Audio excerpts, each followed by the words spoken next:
video lesson for 2-1 vertex form of a quadratic function. We are not going to be completing the explore and reason for this section, so that's why that is crossed out. But we do have our essential question here. How does the equation of a quadratic function in vertex form highlight key features of the function's graph? So we're going to be looking at things like the vertex, what direction it opens, whether it is stretched vertically, compressed vertically, domain and range, and a few other things specifically about quadratics. So this slide goes over some of the important characteristics about quadratics. This is a concept, this was snipped directly from your textbook. Notice at the top you have that a function is a quadratic function if it can be written in this form: f of x equals ax squared plus bx plus c.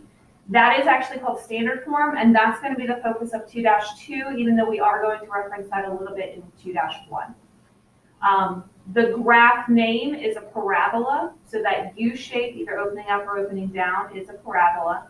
By the way, there are parabolas that open sideways. However, those are not functions, and they are not things that we are going to be discussing in this course. You will see them, though, if you continue on through higher mathematics. And then lastly, vertex form of a quadratic function. We have talked about vertex form before. That was one of the big parts in our 1-2 lesson whenever we were looking at transformations, about the shift left, the shift right, up, down, when we were reflecting, when we were dilating, that is stretching or compressing. So just to review specifically about vertex form, you have this form here. The A value is going to tell you which direction the graph opens. So you can see down below, if A is some negative number, it's going to open down. If it's positive, it's going to open up.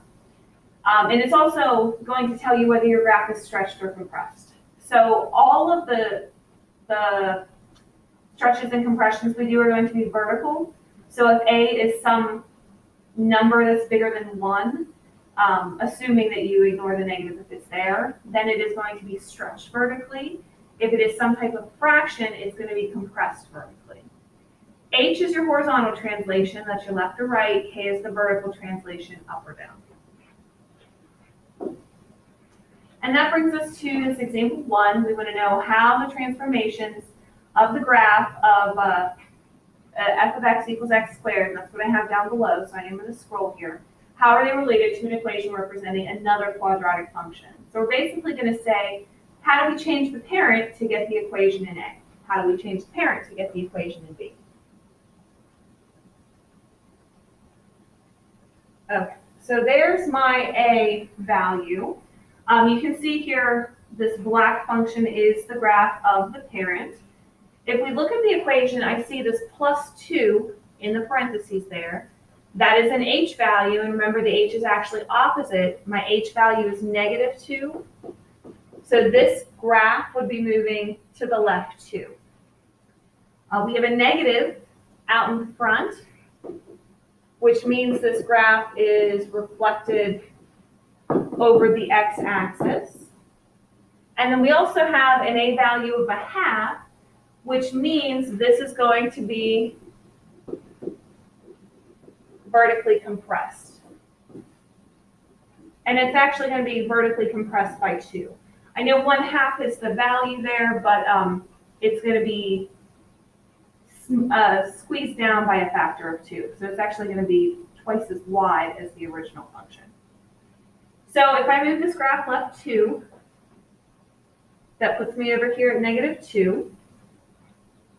We can actually plug in values that are close to -2 to see what we would get back. And you can create a table for that if you want to. I can do a quick table here.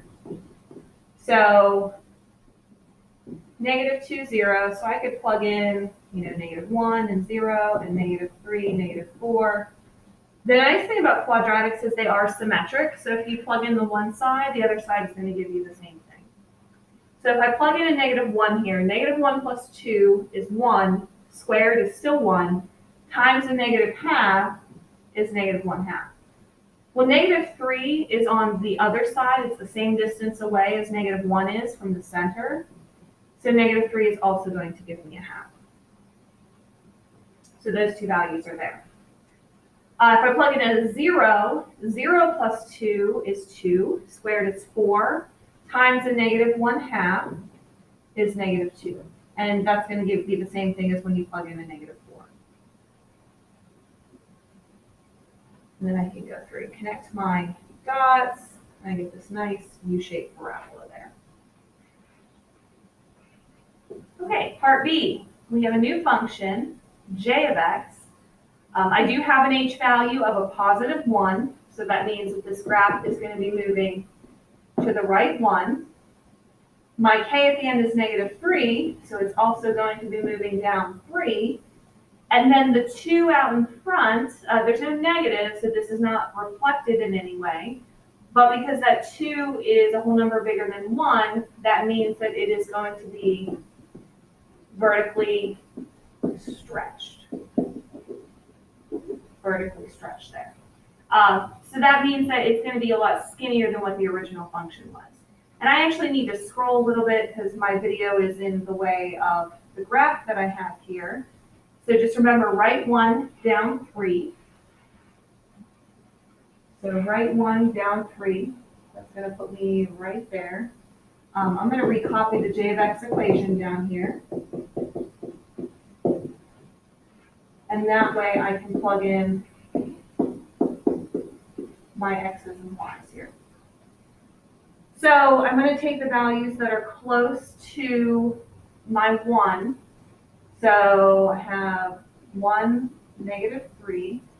I can plug in 2 and 3, and 0 and negative 1. Remember, this is going to be symmetric, which means what happens on one side is going to happen on the other. So whatever I get when I plug in 2, 0 is going to give me the same thing. When I plug in 3, I would get the same thing for negative 1. So if I plug in the 2, 2 minus 1 is 1, squared is still 1, times 2 is 2, minus 3 is negative 1. So that's 2, negative 1. 0 is also going to give me a negative 1. Now let's plug in the 3. 3 minus 1 is 2, squared is 4, times 2 is 8, minus 3 is 5. So at 3 and at negative 1, I am up at a height of 5. And there's my nice skinny looking parabola there. Okay, so that's graphing. Again, you can always make a table of values if you aren't sure exactly where to place your graph. The last thing we're going to look at in this part of the video is another function. This is f of x. And we're going to specifically look at some key features. So rather than telling how an equation is moving just from what's given for the function, we are going to specifically name some things about it. So you have 2 times x minus 3, the quantity squared, plus 4. Vertex is your h and k. So if you take your h and your k and put them together in an ordered pair, that would make up your vertex. So this vertex is 3, 4. This graph opens, well, it starts with a positive number, so it is going to open up. It is vertically stretched because the 2 at the beginning is a number bigger than 1. So I'm going to go ahead and graph the vertex and graph a few other points before I talk about the domain range, and then lastly the axis of symmetry, which is a new topic for us this year. So 3, 4 is my vertex. If I do a table here, I have 3, 4 in the middle. So I have 4 and 5, and then 2 and 1. Remember, what I get when I plug in 4, it's going to be the same thing for 2, and 5 would give me the same thing that 1 has. So when I plug in 4, 4 minus 3 is 1, squared is still 1, times 2 is 2, plus 4 is 6. 2 is the same thing there. And then I have 5. 5 minus 3 is 2, squared is 4, times 2 is 8, plus 4 is 12. 12 goes a little bit off of my graph, so I'm actually not going to plot that one, but I am going to draw it going in that direction. So I have 4, 6, and 2, 6, and then I have my quadratic. So finishing out the remaining 3 questions, the domain, anytime you're finding the domain of a quadratic function, That's negative infinity to infinity, because there are no limitations on what we can actually plug in for x. You can plug in any possible x you can think of. The range, however, the lowest y value we go down to is 4, but we do go up to infinity. So your range would be bracket 4, infinity, or you could do y is greater than or equal to 4. Now, axis of symmetry. Like I've been saying throughout this lesson, all quadratics are symmetric. Well, to be symmetric, you have to have a line that you're symmetric across, and that line is the axis of symmetry. So the axis of symmetry, got a little crooked there. Let's try that again. The axis of symmetry is a vertical line, it's still a little bit off, but that's okay, is a vertical line that passes down through the vertex. Note the x value that this is at. This is a vertical line, so those are x equals equations. So that would be x equals 3. So all quadratics are going to be symmetric across their axis of symmetry. The number for the axis of symmetry is always going to come from the h. Just like, I don't know if you noticed, the range number is always going to come from the k. Also note, if this graph were opening down instead of up, the range would be negative infinity to 4 instead of 4 to infinity. So just something to keep in mind there. So range number comes from the k, axis of symmetry number comes from the h. So that's going to wrap up the first half with the key features and the graphs. Go back through and watch this, check and see if there's anything that you still have questions on, and contact me if you need any of those questions cleared up.